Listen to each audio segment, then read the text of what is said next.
Ya, terima kasih Anda masih bersama kami di Indonesia Morning Show. Seru sekali bincang-bincang kita pagi hari ini mengenai program Bela Negara. Kalau tadi kita sudah bertanya dengan Pak Hartin dan juga Ibu Nuning, kita juga kepengen lihat nih pendapat masyarakat terkait program ini ya. Betul. Kita sama-sama sudah ada yang mengirimkan ke Twitter Indonesia Morning Show. Pendapat masyarakat seperti apa mengenai program ini, kita lihat bersama-sama.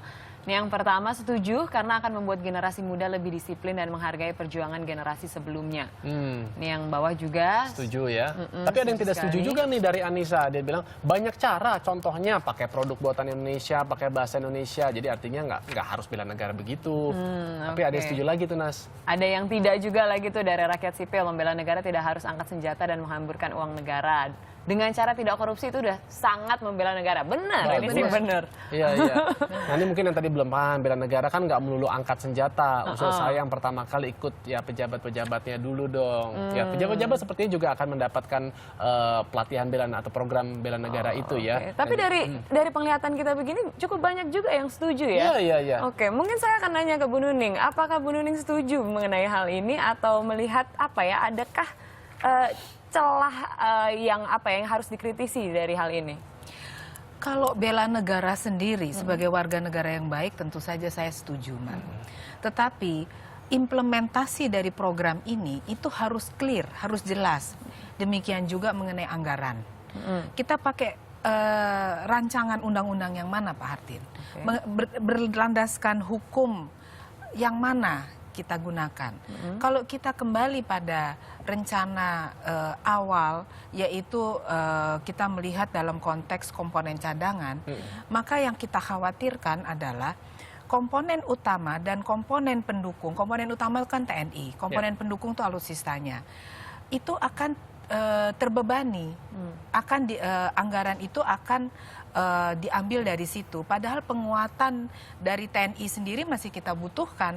Kita kan juga melihat bahwa kenapa kita harus lakukan program ini adalah karena eskalasi ancaman itu kan dari hari ke hari juga semakin meningkat. Meskipun itu fluktuatif sifatnya, tetapi kita melihat bahwa ada ancaman militer, non-militer, konvensional, non-konvensional, bahkan sekarang ada proxy war, yang mana itu tidak menggunakan alutsista, tetapi menggunakan intelijensia kita dalam hal keberadaan Indonesia ini akan dimanfaatkan oleh negara lain melalui pihak ketiga, itu kalau proxy kan seperti itu. Nah, bela negara ini bagus sehingga nasionalisme itu dapat mengurangi, dapat membentengi hal itu, sehingga jangan sampai kita ini menjadi jajahan dari negara lain walaupun bukan dengan perang tradisional. Tetapi dalam hal ini saya melihat bahwa kesiapan dari program bela negara ini masih perlu penguatan-penguatan, yaitu sosialisasi dan juga penjelasan, Pak. Di mana dalam hal ini kita kan tahu ya bahwa kita dari kecil sampai kita tua, kita itu kan mendapatkan pendidikan, baik itu dari sekolah maupun di rumah ya. Bahwa kita harus cinta negara, memiliki nasionalisme tinggi. Itu kan juga ketika kita di SD ya, zaman saya tentu beda generasi dengan Mas Adrian dan Mbak Syahnas. Dulu kan saya merasakan ada PMP dan lain sebagainya, ada pelajaran kewiraan, berapa SKS di kuliah kan saya masih ya. dapat itu. Masih dapat ya. Berarti nggak beda jauh umurnya maksudnya Ibu. Silakan Ibu lanjut. Jadi dalam hal ini kan yang dipertanyakan ketika Menhan mengatakan bahwa itu bukan wajib militer, banyak sekali orang mempertanyakan, lah kok masuknya kok ke Kemenhan, bukan ke Kemendikbud atau Kemdagri, gitu. Berarti minta langsung tanggapan dari Pak Hartin begitu. Apa perbedaannya dengan wajib militer begitu? Itu good point. Ya, wajib militer itu kalau di Indonesia kita padanin gitu dengan undang-undang kita, itu namanya Undang-Undang Pertahanan Negara, Undang Nomor 3 Tahun 2002, Hanek Pertahanan Negara. Itu mengamanahkan ada 3 komponen dalam sistem pertahanan negara kita, Sisanta. Pertama adalah komponen utama, itu TNI. Komponen cadangan, itu adalah masyarakat yang dimobilisasi untuk menggandakan kekuatan utama. Di mana program latih mereka akan berlatih tembak-menembak perang. Mereka adalah tentara, kalau pernyataan mobilisasi oleh Presiden, dia memperkuat ini. Di National Service di Singapura, di Amerika National Service namanya. Kalau di Malaysia namanya Askar Watania. Ini ada lagi yang terakhir namanya komponen pendukung. Sistemnya ada 3, subsistem. Komponen yang terakhir adalah komponen pendukung, itu adalah sesuai profesi. Sumber daya alam, sarana prasarana, termasuk kalau manusianya adalah sesuai profesi. Nah, itu yang kira-kira bunyinya itu bela negara yang kita sebutkan sekarang ini. Posisinya situ, dia akan memperkuat sistem tadi, yang namanya sistem pertahanan semesta. Itu namanya. Jadi beda sekali dengan wajib militer. Nah, wajib militer itu ada nanti yang bunyi seperti wajib militer, tapi di Indonesia nanti kita rumuskan sekarang rancangan undang-undang itu tidak wajib, sukarela juga, karena saya rasa dengan kekuatan utama, komponen utamanya sudah cukup kuat. Kalau disederhanakan begitu ya, Pak Hartin, kalau misalnya kita memang mengikuti bela negara nantinya gitu yang sudah misalnya akan diselenggarakan, nantinya di masyarakat kita akan menempatkan diri kita seperti apa begitu setelah kita sudah jadi keluar kembali dari aja bela ke negara. masyarakat seperti biasanya untuk meningkatkan kesadaran bela negaranya saja intinya. Jadi outcome-nya adalah disiplin, nasionalis lebih bagus, teamwork. Saya baru selesai menutup Jumat, Sabtu, Minggu di Sentul kemarin seluruh pimpinan cabang BNI Jabodetabek. Saya nggak tahu bapak-bapak itu umur 45 tahun, ibu-ibu, karena saya berlatih secara kekinian dan sesuai profesi di perbankan, semua materi masukkan perbankan. Dasar-dasar intelijen, bagaimana kalau orang lihat di perbankan, orang mau rampok, bagaimana caranya. Kita simulasikan, apa kata mereka semua selesai. Sekarang kalau nggak percaya, datang ke BNI Pusat, ketemu bela negara, ini semua. Dan mereka yang belum ikut, ada 436 orang, baru kita didik 87. Mereka pengen buka Pak Hartin kapan? Tunggu dulu, kita persiapkan lagi berikutnya.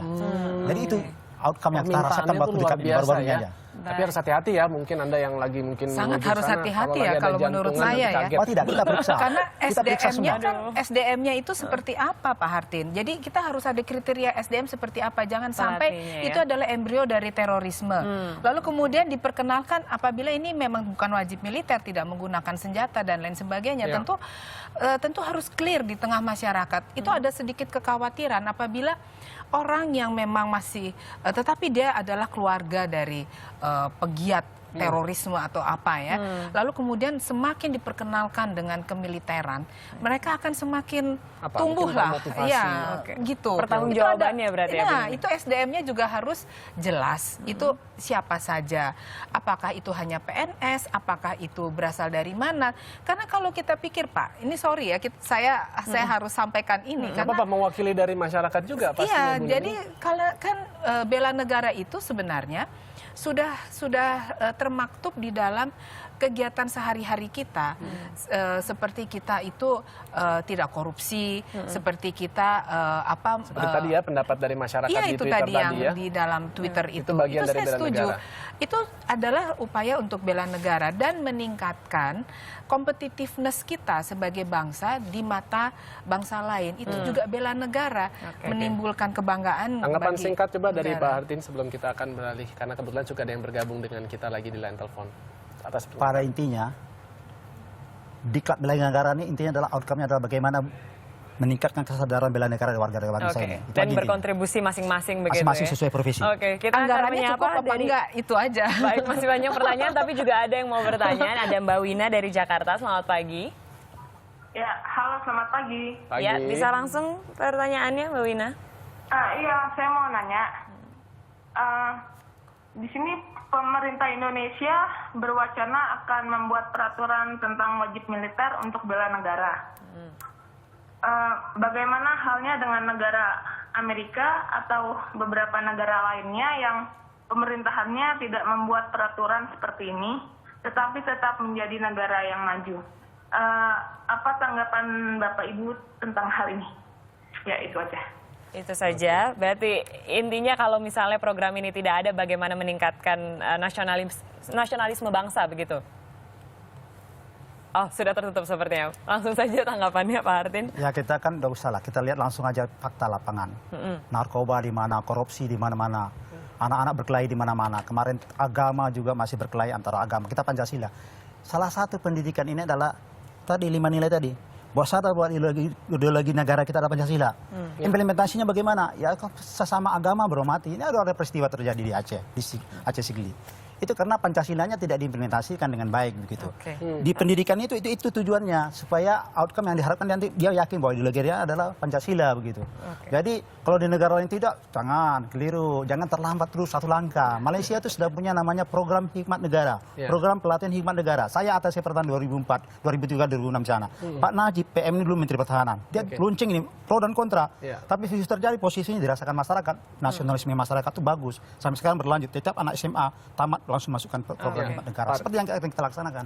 Oke, Ibu Nuning, tanggapannya? Saya hanya begini ya, saya hanya melihat ini program kan hanya 1 bulan, ya kan Pak? Oh itu yang pelatih inti. Kalau yang Pelatih 5 hari aja. trainer to trainer ya. Nah, untuk melatih Oke. dia. Nantinya untuk Baik. masyarakat 5 hari saja. 5 hari saja cukup. Oke, baik. Itu lebih singkat lagi. Apakah hal itu menjamin bahwa dengan adanya kita mengikuti bela negara ini, lalu kemudian kita bisa menjadi negara bebas narkoba, tidak ada perkelahian lagi antar agama dan lain sebagainya. Bela negara itu harus ada di dalam kejiwaan kita, bahwa ditumbuhkannya nasionalisme itu harus dari usia dini hingga dewasa. Itu semua kan masuk dalam kurikulum di pendidikan kita. Oleh karenanya tadi kembali saya pertanyakan, kalau ini bukan wajib militer dan ini masuk ke dalam pendidikan kejiwaan atau pendidikan kewiraan dari manusia, dari bangsa Indonesia, tentu kenapa masuknya ke Kemenhan bukan ke Kemdikbud maupun Kemdagri gitu. Tapi tadi sebenarnya itu sudah dijawab juga ya. Belum jelas juga melibatkan seperti apa PAUD, yang dijelaskan kemudian sampai ke beliau. sini ya. Kenapa Ada harus di Kemenhan gitu loh. Undang-Undang nomor 3 2002 tentang pertahanan negara. Oke. Pasal 7 mengamanahkan. Ada 4, latihan kewarganegaraan, wajib militer wajib, itu TNI ini. Terus kemudian ada namanya kesadaran bela negara. Di sini posisinya. Jadi baca undang-undang nomor 3 2002 pasal 9. Sepertinya seru sekali ya. Lebih ada undang-undangnya. Masih ada satu pertanyaan lagi dari penelpon kita hari ini. Halo, Cecilia. Halo. Ya, bisa langsung saja. Pagi Mbak atau Ibu Cecilia, silakan apa yang ingin disampaikan? Baik, begini saya mau tanya pertama, saya ini sungguh sangat setuju dengan program bela negara ini, karena menurut saya nasionalisme, terus dengan adanya tawuran, dengan ancaman dalam negara sendiri seperti ISIS, terorisme itu sudah sangat mengkhawatirkan. Jadi saya pikir untuk membela negara dimulai sebetulnya kan dari keluarga, lingkungan, sampai yang lingkup besar. Nah, pertanyaan saya sebagai orang tua, saya seorang ibu rumah tangga, apakah saya boleh mencalonkan diri untuk ikut program ini? Karena saya dengan kapasitas seorang ibu biasanya dia akan dekat dengan teman-teman anaknya, dengan lingkungan sekolah, dengan masyarakat sekitar. Jadi saya dengan program ini saya ingin ya bisa bermanfaat buat lingkungan sekitar. Itu aja. Terima kasih. Ibu, boleh saya tahu usia Ibu sekarang berapa? Usia saya 45 tahun. Belum 50 tahun. Baik Ibu, terima kasih. Kalau tidak salah informasi di bawah 50 tahun memang ya Pak. Tapi mungkin bisa ditambahkan oleh Pak. Seperti grand design, kurikulum sudah jadi semua. Saya bikin kurikulum ini bukan saya sendiri. 35 kementerian terlibat semua. Dikbud tuh paling gencar itu. Sudah dapat, udah mau saya launching nih. Ya. Pak Jokowi besok minta, sudah ada, saya cetak. Jadi Ibu silakan mendaftar Bu, umurnya di bawah 50 tahun silakan mendaftar. Itu namanya sasaran saya itu ada 3. Ya. Lingkungan pemukiman. Ibu ini masuk di lingkungan pemukiman. Jadi Ibu bisa mendaftar di situ. Ya. Lingkungan pendidikan SD sampai perguruan tinggi kan. Lingkungan pekerjaan itu di kementerian lembaga. Sudah kementerian lembaga sudah. Daftarnya kemana sih Pak Hartin?